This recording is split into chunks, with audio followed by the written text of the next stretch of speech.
New support coming out next month. I'll redo this deck again then. What's up, everybody? I am redoing my Dragunity plant deck profile that nobody asked for. I've only made minor tweaks since the last time if you watched the previous deck profile, but I've made a couple changes and I will be making more when the new support comes out and Ghost from the Past next month. So, before we get into that, however, I did want to shout out our homie Anthony, Niner Gang all day. And secondly, please check out selloldcards.com. They are an excellent alternative for selling cards or even buying cards. They've been a nice little sponsor for us lately, and I'd really appreciate it if you guys just took some time out of your day to check them out. Without that being said, let's get into it. Alright, so starting off with the monsters, we keep it pretty simple. We're going to have 3 Dragunity ducks. And before I get the jokes about fapping in the comments, my dual disc blew up while it was on my wrist, and that's why I'm injured right now. Following 3 Dragunity ducks, he's going to be your main and hopefully only normal summon of the deck. Then we're going to for sure have 3 Dragunity Phalanx. Probably still, even with the newer ones that have come out, still the best Dragunity tuner to constantly splash on your board. Then continuing with Dragunity tuners, I still run 1 Koos. Now Koos is mainly in there for an extra name and just because he's there and he kind of helps, but the downside to Koos over Phalanx is he needs to be used for the summon of a Dragunity monster. So that's really kind of a buzzkill when you're not just it makes you not be able to make Crystal Wing, which is a little bit of a buzzkill. And I don't really run the level 10 or anything yet. And like I said, when we get new support, this deck might change drastically, but for now, that's about it for that. And then I do one Dragunity Arma Mistleton. Now, mind you, if this was more of a pure Dragon Link Dragunity deck, he'd probably be at 3. But I want you guys to keep an open mind with this deck profile, because if not to be a broken record, but if you've seen my previous version of this, I wanted to give a non-Dragon Link reliant deck, like not having to use LP, Pisty, Double Star Yugioh, all that typical bullshit. So this is what I've come up with. So that's it for your main Dragunity core. Moving on, we have some, a couple generic things, like, of course, our Dark Worm and our Supreme King Gate 0. Dark Worm is just a really nice card to get a free dragon on the board and start setting stuff up. And on top of that, it gets fodder to your hand for a lot of important cards in this deck. And separate from this deck profile, I will be making a 2-minute combo video showcasing the same combo I showed last time for this deck. So make sure you check that out as well. Moving on for our monsters, one of my favorite cards in this deck that's part of the main combo that I love to do in this deck is our Evil Thorn.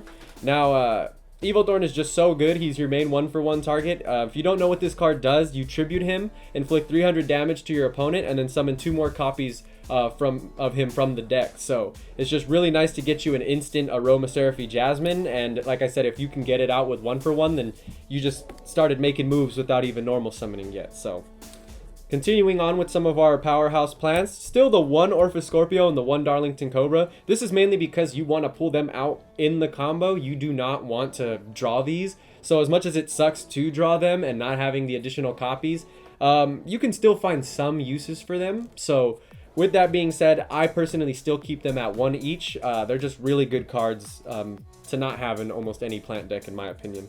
The 1 Spore, I do dream of the day we can use Dandelion again. Unfortunately, I don't see that ever happening until links go far out the wayside or just Yu-Gi-Oh slows down for once, which I kind of don't see happening, nor would I really want that, honestly. But Spore is still, another 1-for-1 target potentially. A splashable tuner can help you make a little bit of different levels depending on what you do to summon him. And he's just nice, plus look at him. He's a cute motherfucker. You have to run Spore. Next, going on to the rest of our kind of niche monsters that just facilitate what this deck does. I wanted to be able to synchro for my favorite synchro monsters in this deck. I'm not going to lie, I was a little selfish with orchestrating this deck. We do run the 1 Mist Valley Apex Avion because with the Samorg Link and one of the combos I do with this deck, he's very easy to just splash on your board for free and have an additional negate on the field. Being Dragon, being Wind, I can't see no reason not to run Tempest. I feel like even though you're not really going for rank 7s or anything in this, not having a splashable beat stick is just a mistake. Just getting those pokes, just being aggressive, and also just having him exceptionally easy to summon in this deck is just really nice. moving on to our last niche monsters that aren't hand traps. If you've seen before, I still run the one Pilica. She's our emergency teleport target. She's just very, very niche. People don't see this coming in this deck, and she can help you just get another Dragunity tuner on board really easy. You are restricted to summoning wind monsters after, but for the rest of the turn. So you can make other stuff before getting off her effect and doing some shenanigans. Next, I do play one Garuda again. The reason I made this is because in testing my last variant, I always used to run Garuda, but I've taken him out, putting him in, taken him out, putting him in. Say that 3 times. Pretty much the reason he's here is because he serves as an additional Dux in case you have a Dragunity tuner in hand but nothing else, and you can't, you know, you got no Dragon's Ravine to get to Dux or anything. He's like having a 4th copy kind of, because you can special summon him by banishing a wind from the graveyard and then just normal summon your tuner, and he's still a winged beast, so he qualifies to help start bouncing up your Dragunity synchros. So I have swapped him out for other niche monsters. He has been a Dark Samorg, he has been a Psychic Wielder, and as well I've run the other little level 3 that goes with Psychic Wielder. For some reason the name is escaping me right now. But yeah, so this is really up to your interpretation, and I do run 2 Ash in this deck. So if you were going to take anything out of the cards, you could drop E-Telly if you don't like that niche play of mine, and drop Pilica as well. But you could also take out Garuda for that 3rd Ash. And then lastly, we have White Rose Dragon. I don't run the rest of the Rose Dragon package because I know a lot of people like to do the whole Dragon Link thing, get out LP, summon the, you know, link them away with the red dragon, and then get the white dragon out and just keep going from there. But he's mainly just here because you can special summon him from the hand if you control a plant or dragon tuner, which we have multiple of in the deck. And yeah, he can just instantly help you make certain level synchros sometimes, and it's kind of nice. Then, as I mentioned, we do run 2 Ash Blossom. I haven't tried to make this deck exceptionally meta yet.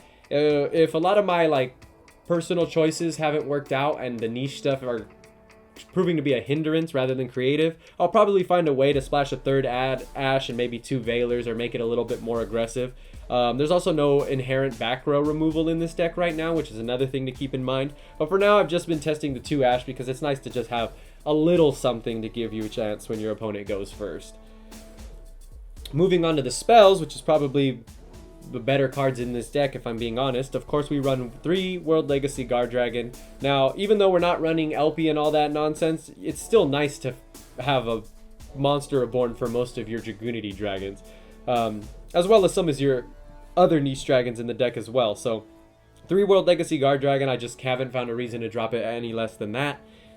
Just a powerhouse card, really nothing much else to say about that. Going on with more of the dragon stuff, we have 2 Dragon Shrine, never 3 for this deck. I've run 3 Dragon Shrine before in like Blue Eyes, or back before when Chaos was still pretty good, Chaos Dragons, and like wasn't super hit. You know, I ran 3 Dragon Shrine. But for this deck, you have a lot of ways to dump dragons, especially being able to make Romulus if you really needed to get a Dragon Ravine. So just 2 Dragon Shrines to facilitate the whole dumping.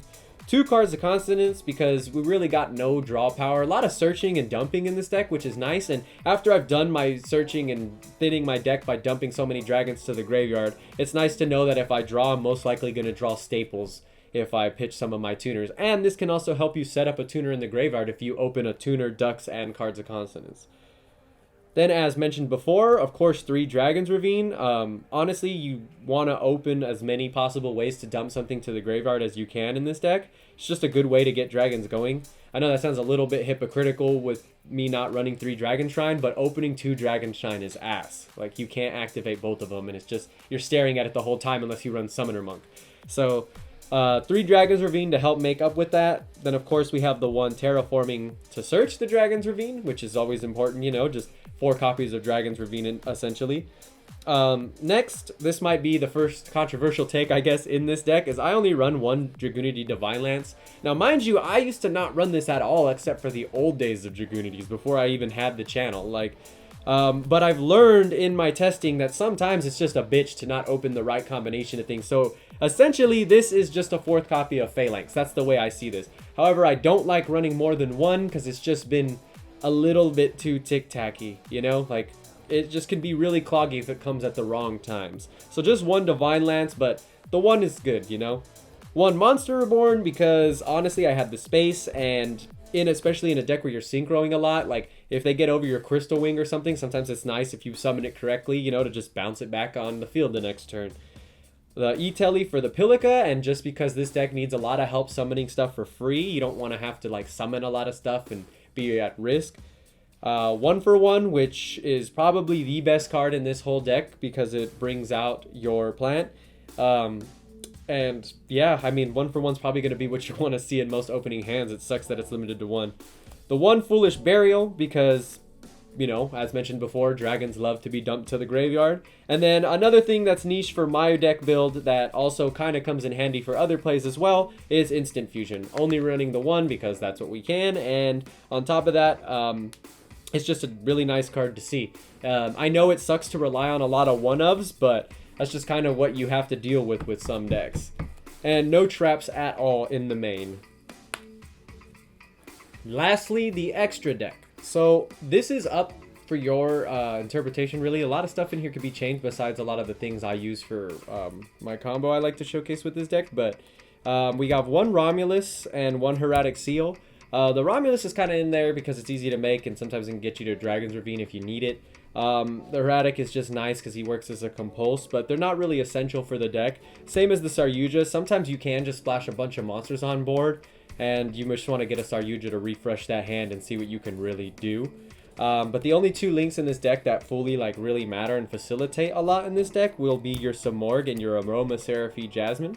I mean, Jasmine's just going to be really nice to get a lot of different niche stuff out of your deck. Samorg is going to get you your free Mist Valley Apex Avion, and yeah, they're just really nice cards for this deck. Something you might not even know exists is I run 1 number 75 Bamboozlingly Gossip Shadow.